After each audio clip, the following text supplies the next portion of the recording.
Hey guys, how's it going? I'll give you a cutting video here. I put the bevels on the piston on this 391. Now it does run better. I think it's the carburetor's too small on these, but it seems to run pretty good mid-range. I did raise the upper transfers. That did help it some. And got lots of low-end torque. So here we go.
Don't run too bad. This piece here, it's got some pretty decent sized knots in it.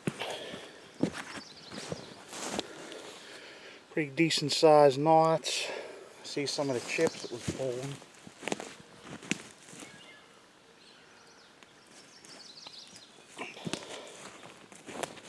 Like I said, that is hard maple. Let's see them stringer chips like that? Oh yeah. Some of that wood's pretty wicked.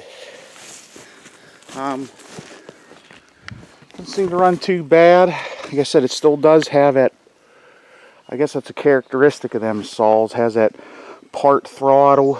You go about half, you go full throttle, but it's like there's a hesitation.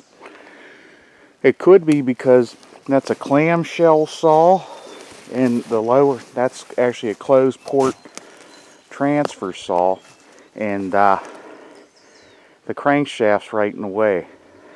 That could be an issue. No way to really fix that on that saw. Just the way they designed it. I don't know why they did that. But it does seem more powerful. Like I said, these 391s ain't the best saws, but I'll run her part throttle. I'll do piston inspection here. It should be alright. Because that's the problems I was having with that saw. It kept wanting to score the piston up above the top ring. And once that starts scoring, the score works all the way down the piston. But it's because it's too lean on top end, which could possibly be that intake, because it's kind of long and skinny, and the lower transfers. There ain't much you can do with that. So I just did this because it's a saw I bought and I want to use it, you know. For this type of stuff, oh, perfect. Perfect. Yep. Probably use it for that. I don't know, I might try to, we'll see. It does seem a little thirsty on fuel. Whether I'm going to bring the intake up a little bit, not sure. But yeah, them 391s, like I said, they ain't the best. It's just a saw. I'm just farting around with it, see what I can do, you know. Now with those bevels, it doesn't seem like it lost any power. Actually, the compression's starting to come up because them rings are starting to seat a little better. I did feel some resistance on that pull rope, so. Yep. Yeah, that thing always did run funny. From new. Just the way they designed them, probably for emissions. But definitely more power than stock. So, okay guys, hope you enjoyed that little video there. Okay guys, next time keep feeling the heat.